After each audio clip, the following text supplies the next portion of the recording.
was and where he lived. This is a matter of the first importance, and for fear of any treachery, I propose that whoever undertakes this business without success, even though the failure arises only from an error of judgment, shall suffer death." Without waiting for the sentiments of his companions, one of the robbers started up and said, "I submit to this condition, and think it an honour to expose my life to serve the troop." After this robber had received great commendations from the captain and his comrades, he disguised himself so that nobody would take him for what he was, and taking his leave of the troop that night, went into the town just at daybreak, and walked up and down, till accidentally he came to Baba Mustapha's stall, which was always open before any of the shops. Baba Mustapha was seated with an awl in his hand, just going to work. The robber saluted him, bidding him good morrow, and, perceiving that he was old, said, "Honest man, you begin to work very early. Is it possible that one of your age can see so well? I question, even if it were somewhat lighter, whether you could see to stitch." "You do not know me," replied Baba Mustapha, "for, old as I am, I have extraordinary good eyes, and you will not doubt it when I tell you that I sewed the body of a dead man together, in a place where I had not so much light as I have now." "A dead body!" exclaimed the robber with affected amazement. "Yes, yes," answered Baba Mustapha. "I see you want to have me speak out, but you shall know no more." The robber felt sure that he had discovered what he sought. He pulled out a piece of gold, and putting it into Baba Mustapha's hand, said to him, "I do not want to learn your secret, though I can assure you you might safely trust me with it. The only thing I desire of you is to show me the house where you stitched up the dead body."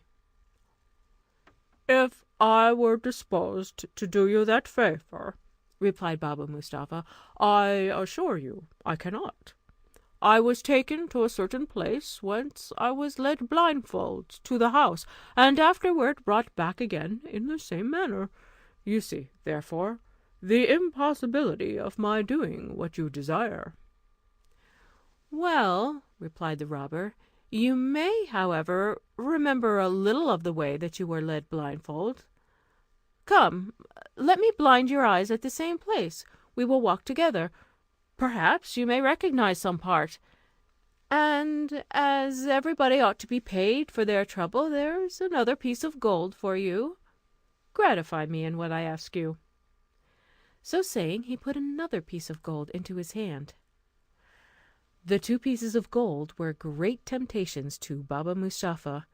He looked at them a long time in his hand without saying a word, but at last he pulled out his purse and put them in. "I cannot promise," said he to the robber, "that I can remember the way exactly, but since you desire, I will try what I can do." At these words, Baba Mustapha rose up, to the great joy of the robber, and led him to the place where Morgiana had bound his eyes. "It was here," said Baba Mustapha, "I was blindfolded, and I turned this way." The robber tied his handkerchief over his eyes, and walked by him till he stopped directly at Cassim's house, where Ali Baba then lived. The thief, before he pulled off the band, marked the door with a piece of chalk which he had ready in his hand, and then asked him if he knew whose house that was, to which Baba Mustapha replied that, as he did not live in the neighbourhood, he could not tell. The robber, finding he could discover no more from Baba Mustapha, thanked him for the trouble he had taken, and left him to go back to his stall, while he returned to the forest, persuaded that he should be very well received. A little after the robber and Baba Mustapha had parted, Morgiana went out of Ali Baba's house upon some errand, and upon her return, seeing the mark the robber had made, stopped to observe it. "What can be the meaning of this mark?" she said to herself. "Somebody intends my master no good. However, with whatever intention it was done, it is advisable to guard against the worst." Accordingly, she fetched a piece of chalk, and marked 2 or 3 doors on each side in the same manner, without saying a word to her master or mistress. In the meantime, the robber rejoined his troop in the forest, and recounted to them his success, expatiating upon his good fortune in meeting so soon with the only person who could inform him of what he wanted to know. All the robbers listened to him with the utmost satisfaction, when the captain, after commending his diligence, addressing himself to them all, said, "Comrades, we have no time to lose. Let us set off well armed, without its appearing who we are, but that we may not excite any suspicion, let only 1 or 2 go into the town together, and join at our rendezvous, which shall be the great square. In the meantime, our comrade who brought us the good news and I will go and find out the house, that we may consult what had best be done." This speech and plan was approved by all, and they were soon ready. They filed off in parties of 2 each, after some interval of time, and got into the town without being in the least suspected. The captain, and he who had visited the town in the morning as spy, came in the last. He led the captain into the street where he had marked Ali Baba's residence, and when they came to the first of the houses which Morgiana had marked, he pointed it out. But the captain observed that the next door was chalked in the same manner and in the same place, and showing it to his guide, asked him which house it was, that or the first. The guide was so confounded that he knew not what answer to make, but still more puzzled when he and the captain saw 5 or 6 houses similarly marked. He assured the captain with an oath that he had marked but one, and could not tell who had chalked the rest, so that he could not distinguish the house which the cobbler had stopped at. The History of Ali Baba and of the 40 Robbers Killed by One Slave, by Arabian Nights Entertainment. Part 2. The captain, finding that their design had proved abortive, went directly to the place of meeting, and told his troop that they had lost their labour and must return to their cave.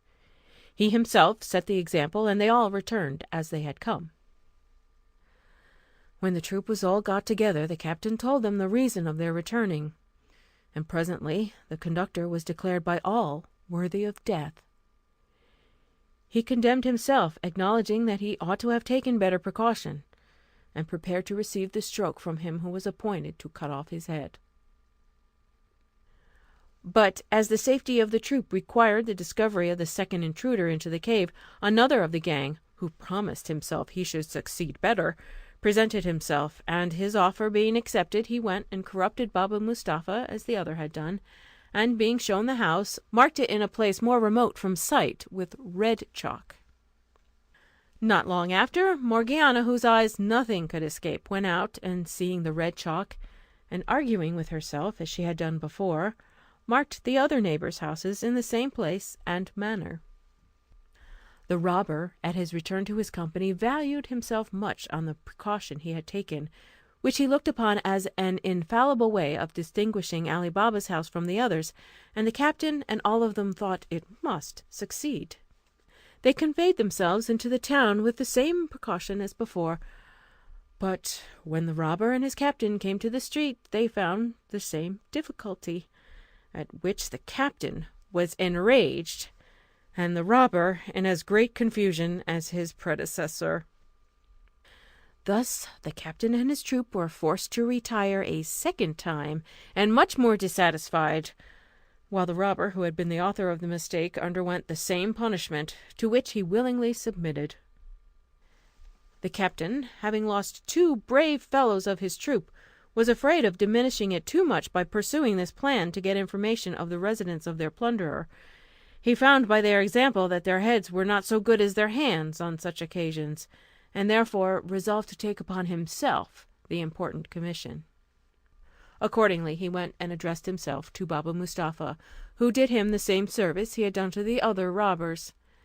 He did not set any particular mark on the house, but examined and observed it so carefully, by passing often by it, that it was impossible for him to mistake it. The captain, well satisfied with his attempt, and informed of what he wanted to know, returned to the forest, and when he came into the cave, where the troop waited for him, said, "Now, comrades, nothing can prevent our full revenge, as I am certain of the house, and in my way hither I have thought how to put it into execution. But if any one can form a better expedient, let him communicate it." He then told them his contrivance, and, as they approved of it, ordered them to go into the villages about and buy 19 mules, with 38 large leather jars, one full of oil and the others empty.